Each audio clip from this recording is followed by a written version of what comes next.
you know what the bond is in the troop anyway. It's immense, and you're losing people.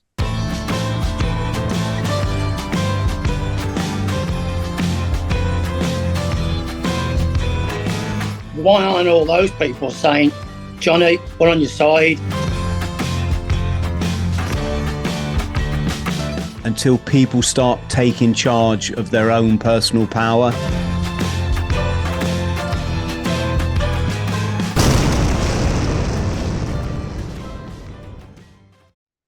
Hello, friends, and welcome to another edition of the Bought the T-Shirt podcast. I'm chatting with my very good friend, former Royal Marines Oppo, Jeff Williams. Jeff served as a warrant officer in the Royal Marines. Very kindly been on the podcast before to tell us all about his Falklands experience. So we'll put a link below if you haven't seen that one. But Jeff, we're here to talk about something that happens after our service, aren't we? It's this report by, is it the University of Manchester? Manchester, yeah. Into veteran suicide, and it's let's not mince our words. It's upset a lot of people. It has. Like I said to you, Chris, I mean, I think a lot of people are struggling out there, and it wasn't what they were expecting to see. The findings are totally the reverse of what we're experiencing in the front line. So to say we're disappointed was a massive opportunity lost. And, you know, I'm having to deal now, or my team are having to deal with, and many other people, the aftermath of it. So, Jeff, can you just say a bit about Veterans United Against Suicide? Yeah, we started. Well, I'm actually the founder, for what it's worth. I recognised some 6 years ago that there was a problem, and I'd completely missed it.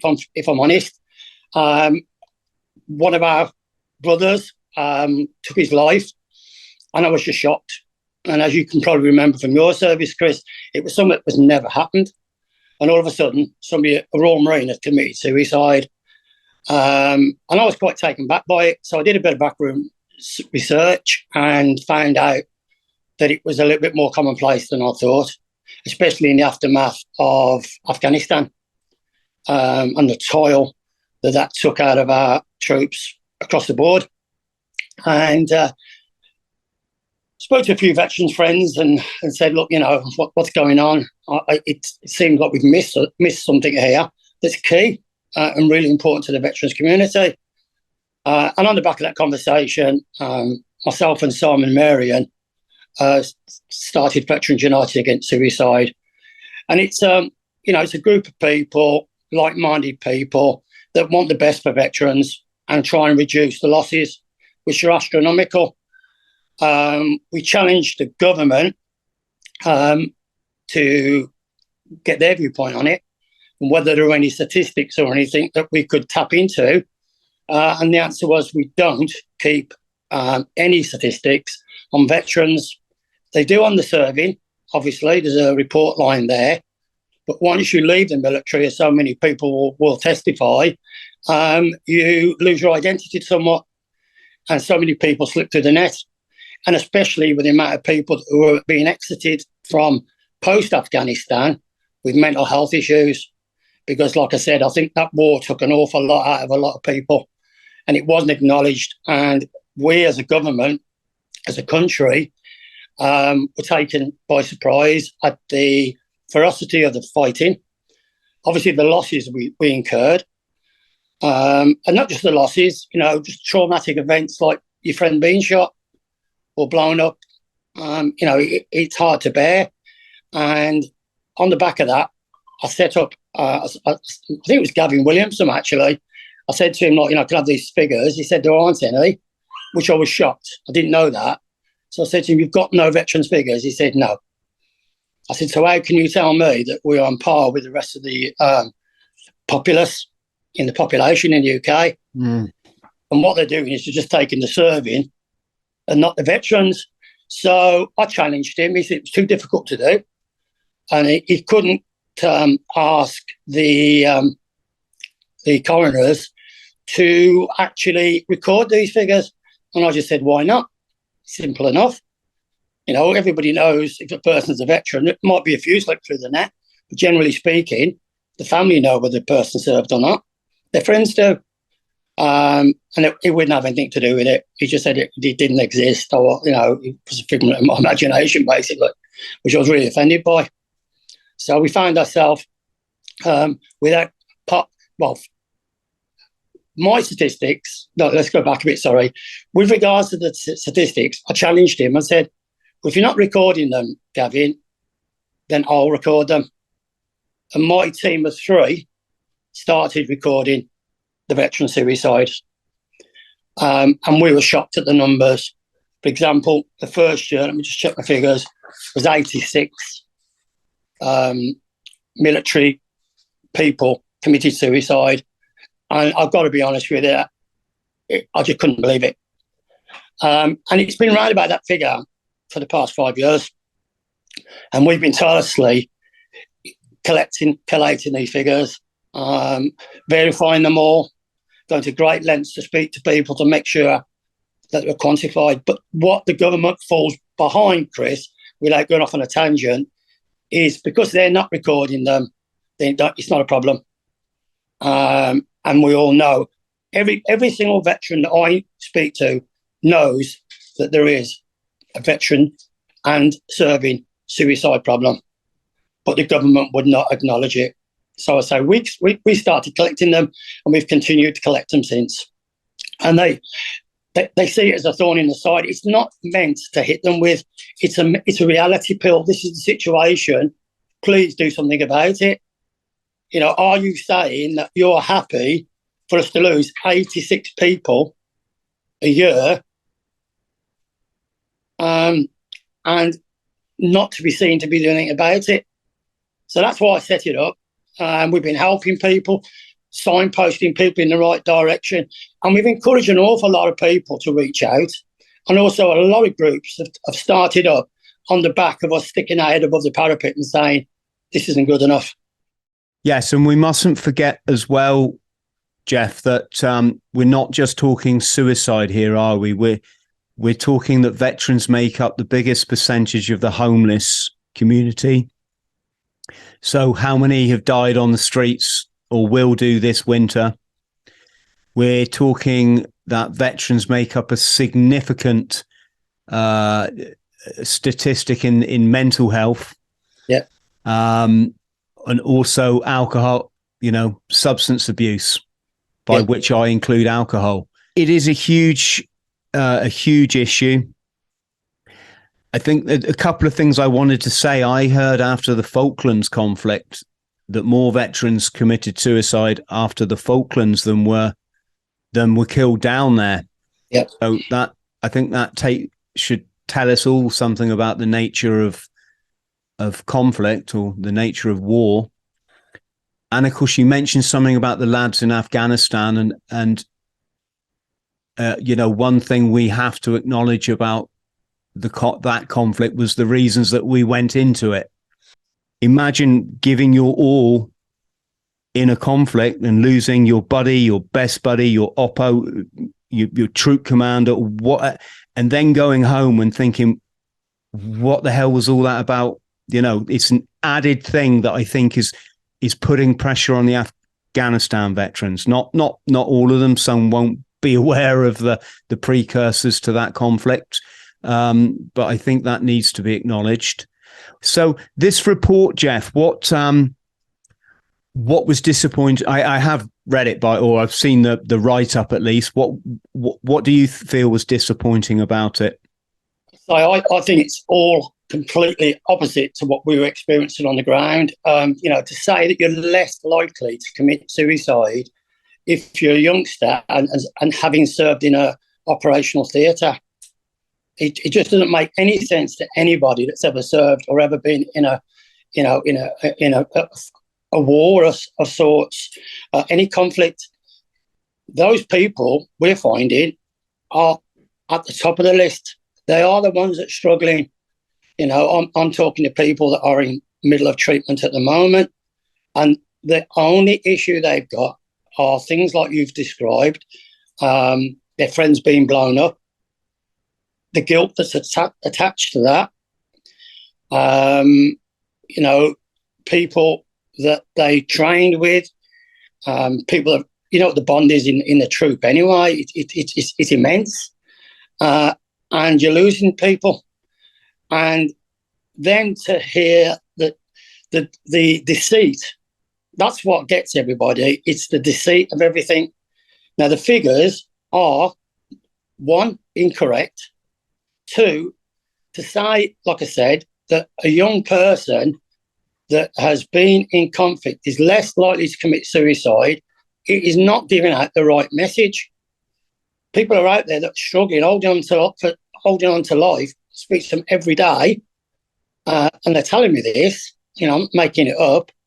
And I just don't get why the government think it's appropriate to be deceitful about it. Why not? And people have said you're naive, Jeff. If you think the government's going to be honest about it, well, I'm sorry. I think they should be honest about it, because one thing I've found over the last 6 years, which is the hardest thing to deal with, that's strain on my own health, is the lack of awareness of civilians. They're all rah, rah, rah when you come back and, oh, well done, boys, fantastic. And then, well, I'm only talking from the Falklands now, but I'm sure the Afghanistan guys and the Iraqi guys and the rest of them feel exactly the same. It's soon forgotten, Chris.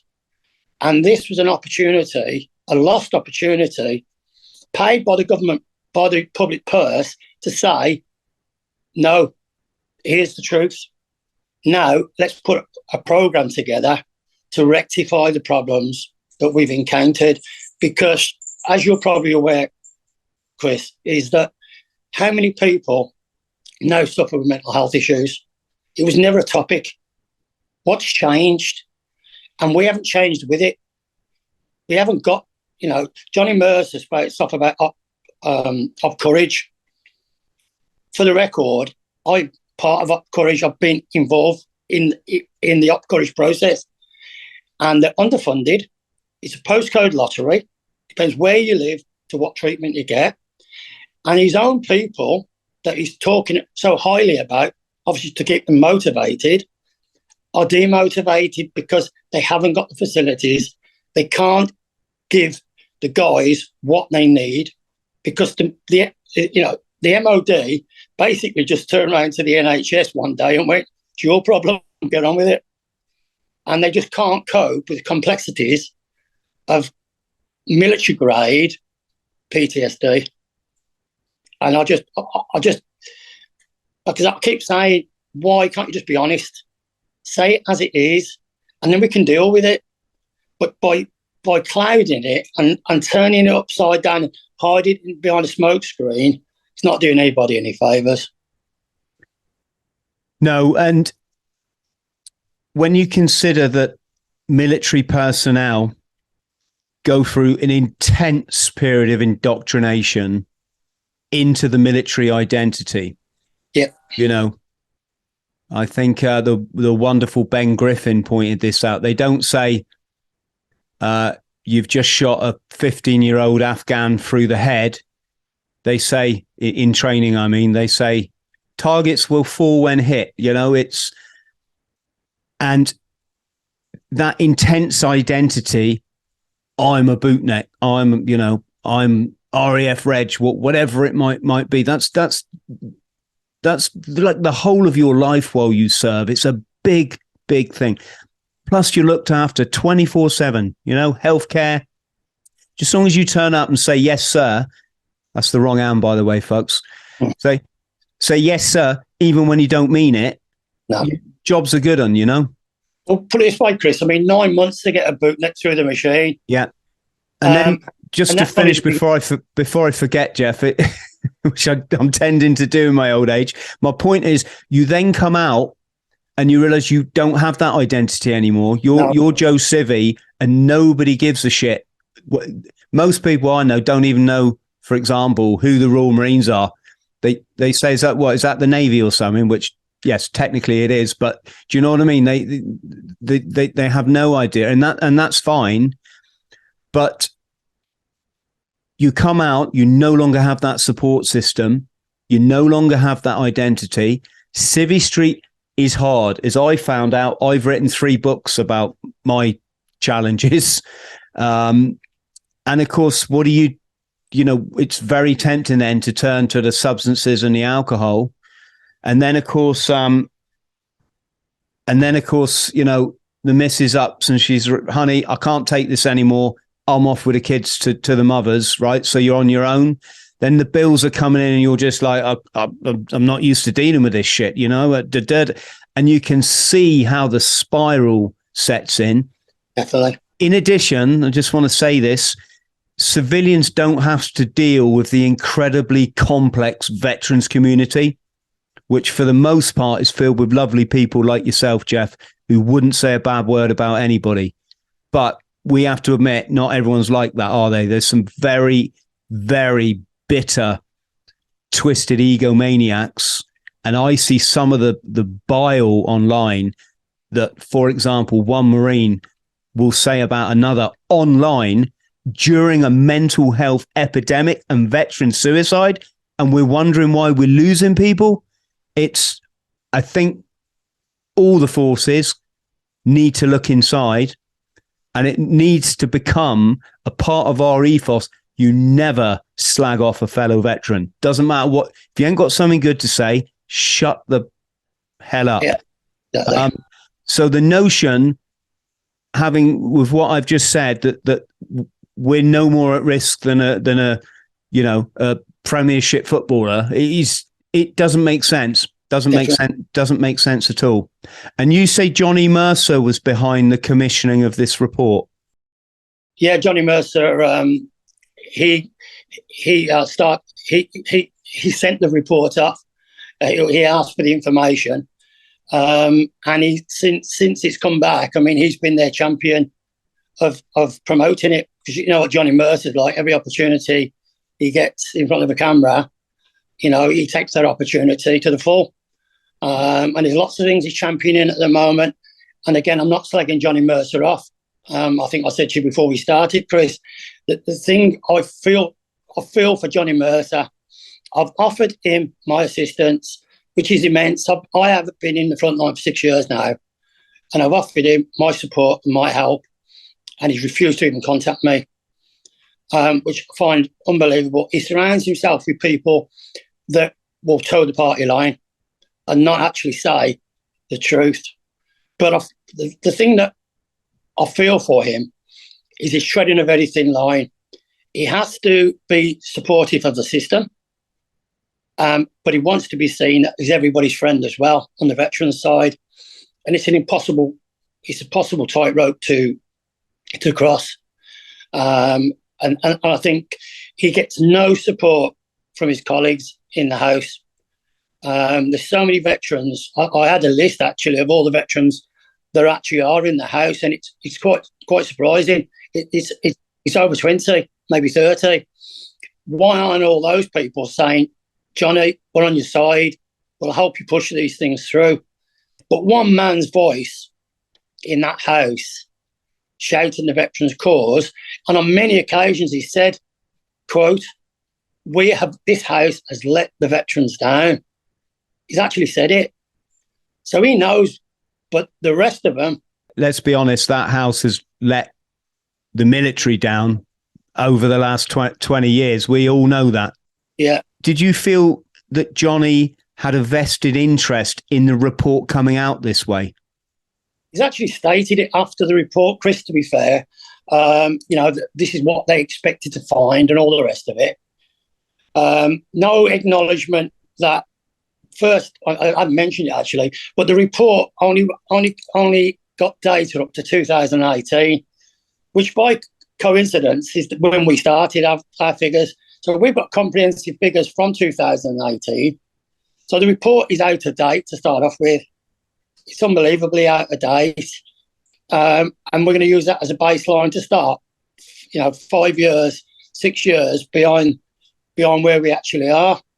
why not go right up to the end? Why not go up to this year if you're going to do it? But I think the interesting thing is how they came across the figures, Chris, because newspaper friend of mine who I work quite closely with actually approached the MOD with a shed load of questions. Because as soon as I read it, I went, that's absolutely ridiculous. I was shocked. And he took a lot of questions that I raised to the MOD and demanded answers. They bounced him off. They wouldn't commit. But they said that if you went to the Veterans Minister office, then they might be able to help. And to be fair, they did. I was told basically to back off, give Johnny Mercer a chance. And I said, you got me wrong. I'm not sniping at Johnny Mercer. I'm saying that report is not worth the paper it's written on. No, I mean, have we got to remember that this covers his time in office, doesn't it? You know, the period with, I mean, yes. the last, I know he was an Afghanistan veteran himself, wasn't he? He was. So, but the last 10 years when he's been in Parliament, or don't quote me on the exact time, but he was Minister for Veterans. He was before. So it.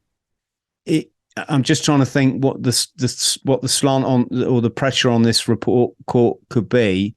Would he want it to come out that during his time as Veterans Minister, a significant percentage more veterans committed suicide than civilians, or would he want to hide that?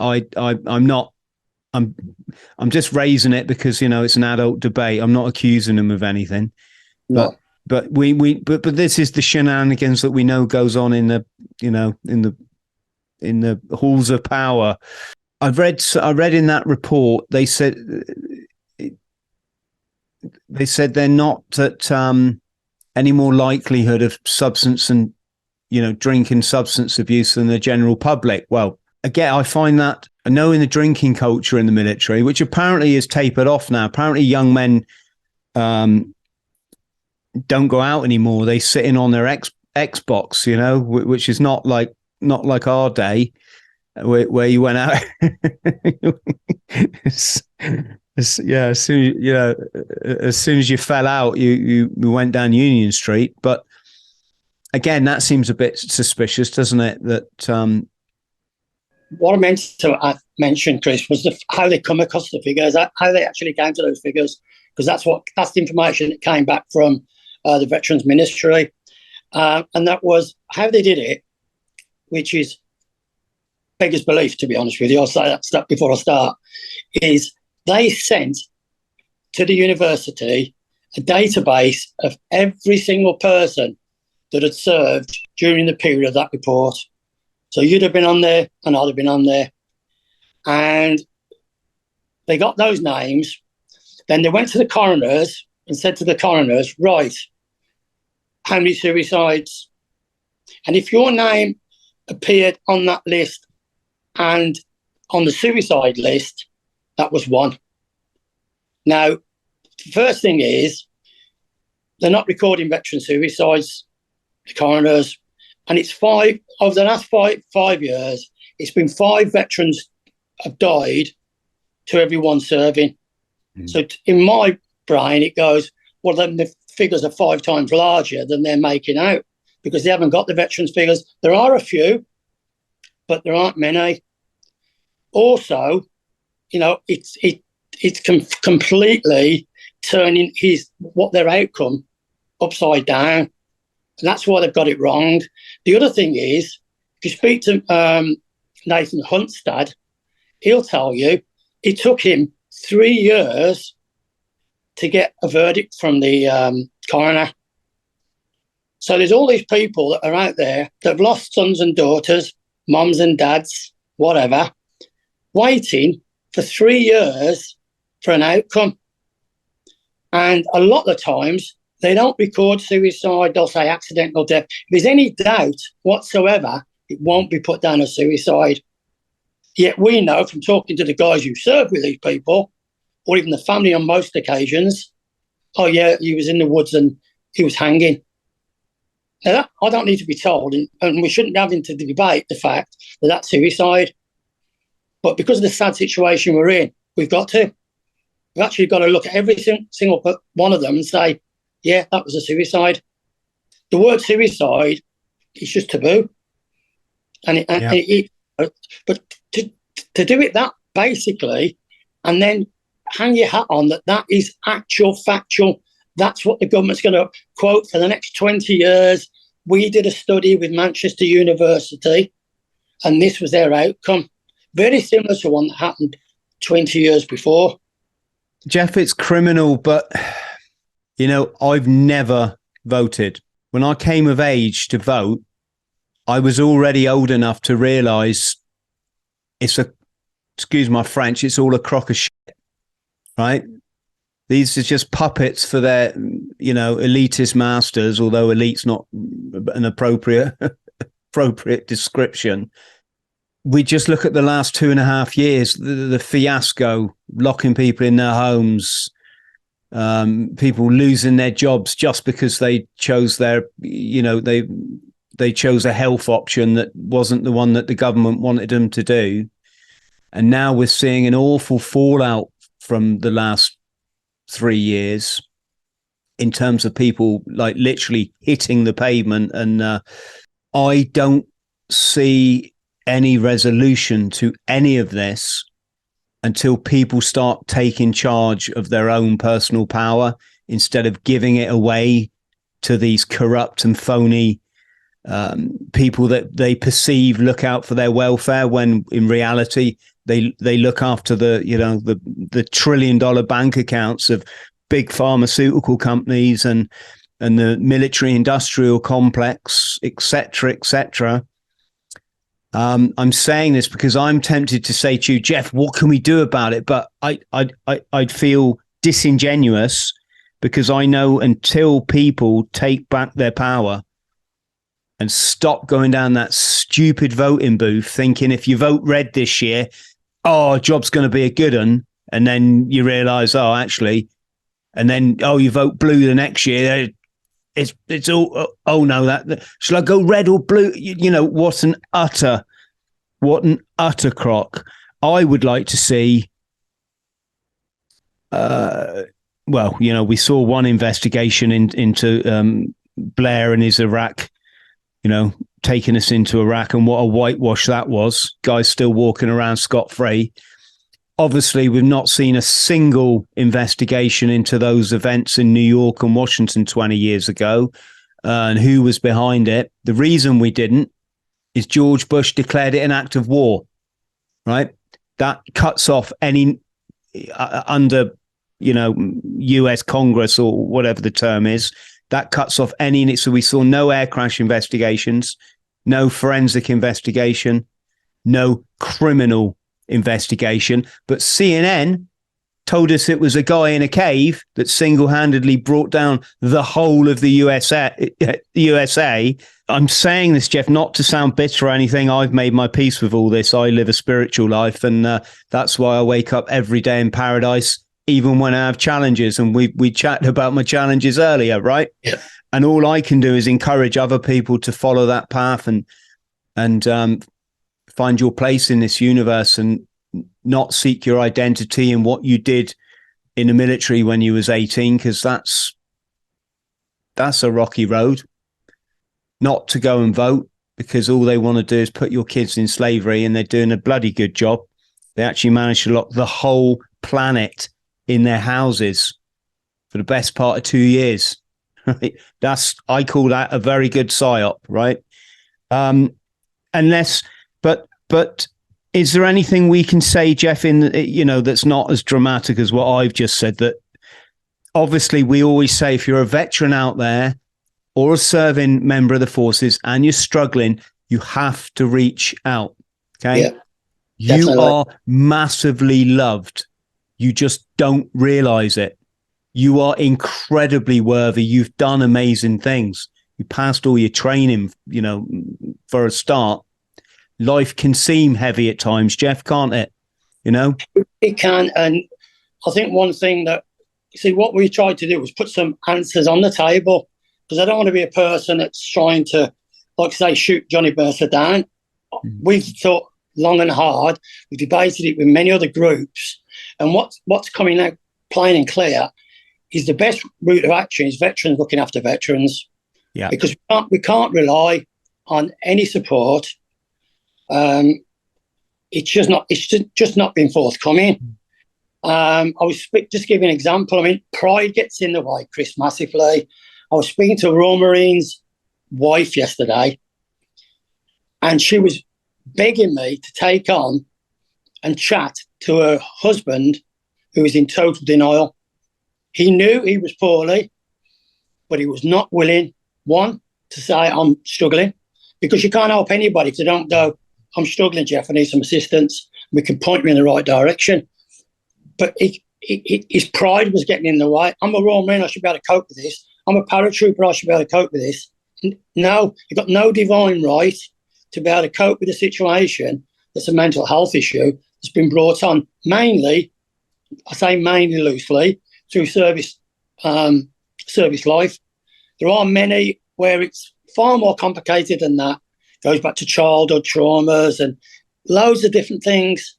But, you know, until you acknowledge that you've got an issue, it's just going to get worse and worse and worse.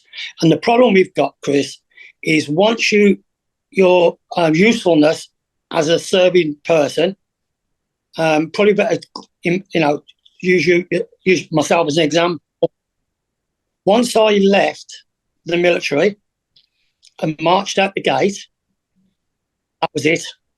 I didn't exist unless I made the effort to go back into the camp and all the rest of it. And what we need is there's several things that interlinked with that. I think what needs to happen is, instead of saying bye-bye, see you later, what we need to be doing is getting those veterans, maybe mentoring a young person that's coming through training or something like that, because we lose so much experience every time anyone goes outside, and it's lost. And I think that if not everybody, but there are people out there, they've got a lot to give, and they could help the youngsters. Because if you think about it, Chris, it takes 9 months to train a Royal Marine. It's less for the army and whatever. But you don't get that time to then reconvert into a civilian. And it's always been a bone of contention of mine. Afghanistan, the figures for the people that left the military and fell through the net because there wasn't a net in place, every single person that lives with a mental health issue, that should be documented, and that should be on a database, and you should be regularly checked to make sure you're moving in the right direction.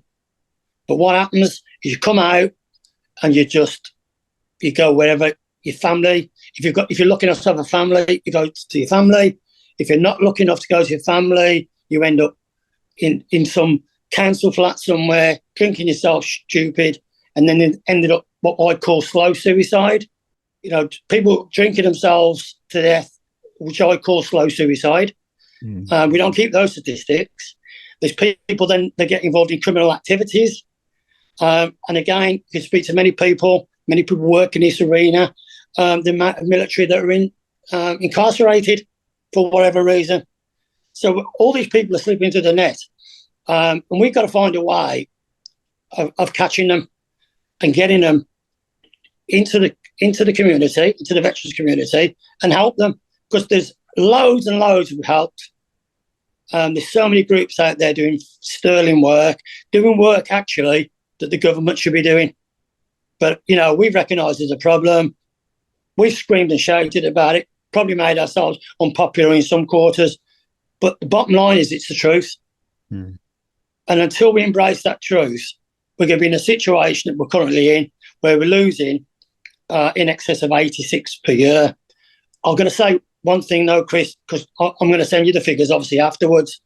But last year, it was the hardest year to record the figures, because I don't know whether people are fed up with it. But hopefully it's right. There was only 52 last year still a massive number. But when you've been dealing in the 80s, it's a substantial drop. However, I don't want to get too excited because, again, the experts tell me that PTSD normally takes between 5 and 7 years to manifest. So it could quite easily go off the scale again until we get the mental health provision, the support, the means of dealing with the epidemic that's currently existing. These numbers are going to stay where they are. Yeah. And one other thing we need to add is the military have never recognised the fact that a significant percentage, and I mean, you know, could even be over 50% of people that join are traumatized from childhood. You know, whole reason a lot of us join was to prove ourselves to a family that, you know, threw us out. In my case, threw me out on the street at 15.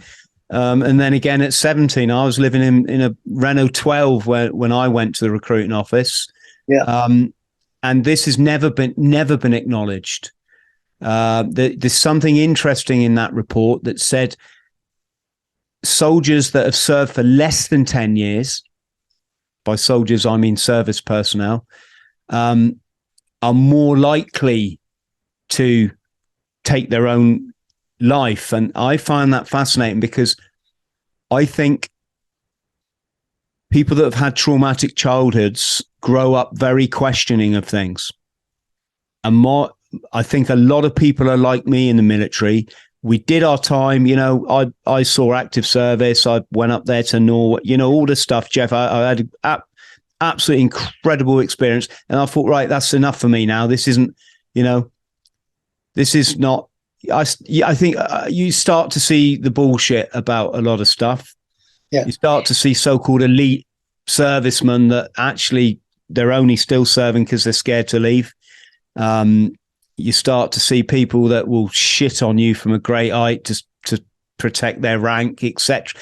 And for people of that questioning nature that you get when you're a troubled youngster, they go, right, this is it now. I've seen enough. But of course, this type of person that's leaving is then also predisposed to have this childhood trauma go what and catch up with you.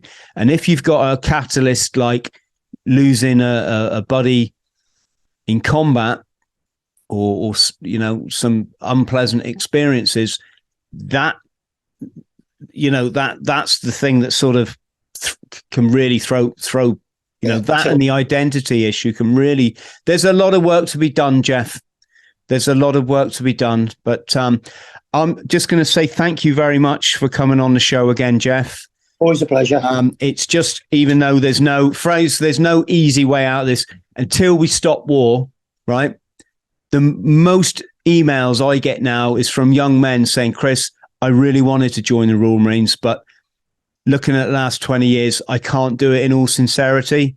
And of course, I got sent a statistic yesterday. We've sent, as an impoverished nation, because that's what we are, we can't afford to heat our elderly people now. The roads are in a mess. I could go on. We've sent 110 billion to Ukraine.